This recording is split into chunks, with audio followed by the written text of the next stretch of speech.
ചേട്ടാ എങ്ങനെയുണ്ട്? അടിപൊളിയല്ലേ? എനിക്ക് തോന്നുന്നത് എൻ്റെ ഓർമ്മയിൽ ഞാൻ ഇത്രയും മനോഹരമായ ഒരു സ്ഥലം സന്ദർശിച്ചിട്ടില്ല എന്നുള്ളതാണ്. കാലാവസ്ഥ മാറുന്നു, നമുക്ക് പെട്ടെന്നൊരു മഴ വരുന്നു, പെട്ടെന്നൊരു നമ്മൾ വന്നപ്പോൾ താഴെ മഞ്ഞ് ഉണ്ടാവുമെന്ന് തന്നെ എനിക്ക് സംശയമുണ്ട്. നിങ്ങൾ പറഞ്ഞപ്പോൾ ഞാൻ വെച്ച് തലക്കാവേരി സാധാരണ ടൂറിസ്റ്റ് പ്ലേസിൽ നിന്ന് ആളുകൾ വന്നു കയറി എല്ലാം നാശമാക്കിയിട്ടേക്കായിരുന്നു. പക്ഷെ സൂപ്പർ അടിപൊളിയല്ലേ? കാലിലേക്ക് നല്ല തണുപ്പ് അടിച്ച് കയറുന്നുണ്ടല്ലേ?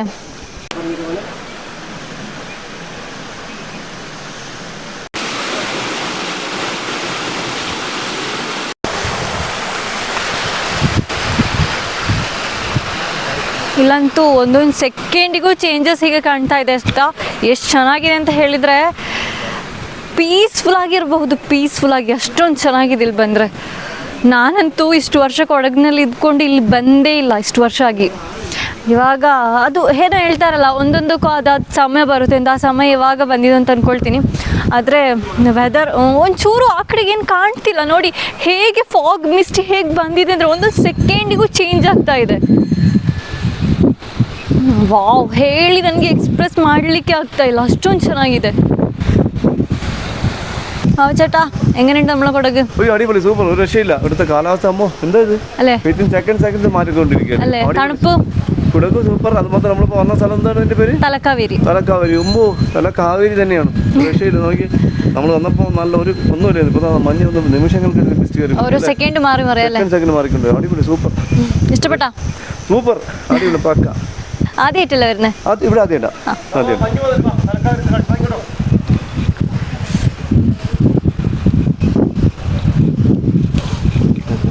ആ ഡ്രസ്സസ് ഒന്നും ഇട്ട് വരാൻ പാടില്ല.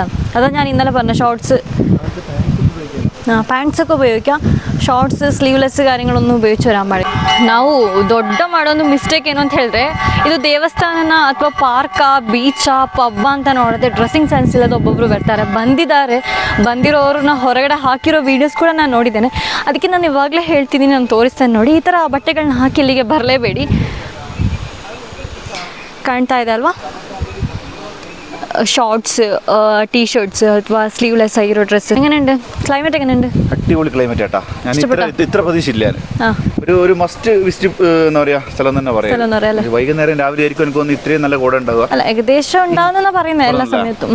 എനിക്കൊന്ന് രാവിലെ എന്തായാലും കിട്ടും തോന്നുന്നു. നിരാശരാണ്ടി വരില്ല. എന്താ സ്ഥലം അല്ലേ? ഓരോ സെക്കൻഡ് ഇങ്ങനെ മാറിക്കൊണ്ടിരിക്കുന്നത്. ഇപ്പം ഇവിടെ മഞ്ഞ് വലിഞ്ഞ് പിന്നെ വന്നു. ടോപ്പ് സ്ഥലം അല്ലേ? അടിപൊളിയല്ലേ? അടിപൊളിയാണ്.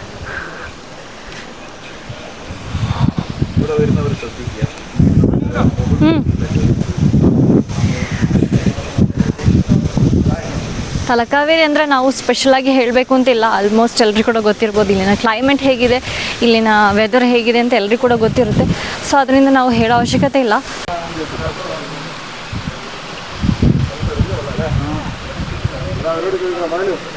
ಹಾಂ, പിന്നെ ഇതൊന്നും ചോദിച്ചേ.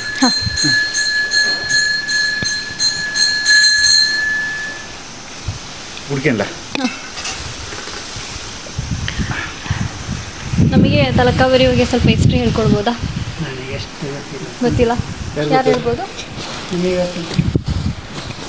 ಇಲ್ಲ.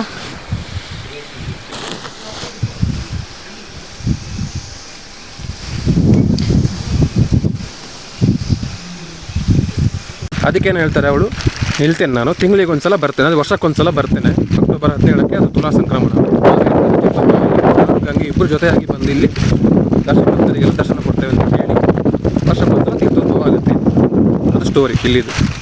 ನಾಗದೇವತೆಗಳು ತಳೀತಾರೆ ಅಲ್ಲಿ, ಅದಕ್ಕೆ ನಾಗತೀರ್ಥ ಅಂತ ಪ್ಲೇಸ್. ಅಲ್ಲಿಂದ ಹೊರಗೆ ಬಂದು ಮತ್ತೆ ನದಿಯಾಗಿ ಹರ್ಕೊಂಡು ಹೋಗೋದು ಅವಳು. ನೆಕ್ಸ್ಟ್ ಸಿಗೋದೇ ಬಾಗ್ಮಠ ಇವೆಂಟ್ ಸಂಘ, ಅಲ್ಲಿ ಸಿಗೋದು ನೀವು, ಮತ್ತೆಲ್ಲ ಸಿಗಲ್ಲ. പിന്നെ ഈ കാവേരി നദി നമ്മൾ നിറച്ച് വെച്ചില്ല. അതിൻ്റെ സ്റ്റാർട്ടിങ് ഇവിടെ തന്നെയാണ് വരുന്നത്. അതെങ്ങോട്ടേക്കാണ് ഒഴുകുന്നത്? ಕಾವೇರಿ ನದಿಯ ಉದ್ಭವ ಇಲ್ಲಿಂದ ಹೇಳಿದೆಲ್ಲ ಕಮಾಂಡೆಲ್ಲ ಬಿದ್ದ ಪ್ಲೇಸ್ ಅದೇ. ಕ್ಲೋಸ್ ಮಾಡಿದೆ, ಪೂಜೆ ಇದೆ, ಕ್ಲೋಸ್ ಮಾಡಿದೆ. ಅದಲ್ಲಿ ವಿಡಿಯೋ ಅಲವಿಲ್ಲ, ನೀವು ಮೇಲೆಲ್ಲ ಮಾಡಬೇಕು. ಕೆಳಗಡೆ ವಿಡಿಯೋ ಅಲವಿಲ್ಲ ಯಾರು ಈಗ ನಾವು ಸ್ಕೂಲ್ ಟೈಮಲ್ಲಿ ಯಾವುದು ಎಲ್ಲವಿಲ್ಲ, ಎಲ್ಲ ಮೇಲ್ಗಡೆಯಿಂದ ಮಾತ್ರ. ಮೇಲ್ಗಡೆ ಈಗ ನಾವು ಯಾವುದು ಅದು ಫಾರೆಸ್ಟ್ ಒಳಗೆ. ಇದು ಬ್ರಹ್ಮಗಿರಿ ಬೆಟ್ಟ. ಇದು ಬ್ರಹ್ಮಗಿರಿನಾ? ಬ್ರಹ್ಮಗಿರಿ ಟಾಪ್ ಬೆಟ್ಟ. ಈ ಫುಲ್ ಹೆಸರು ಬ್ರಹ್ಮಗಿರಿ. ಟಾಪ್ ಅದು ಬ್ರಹ್ಮಗಿರಿ.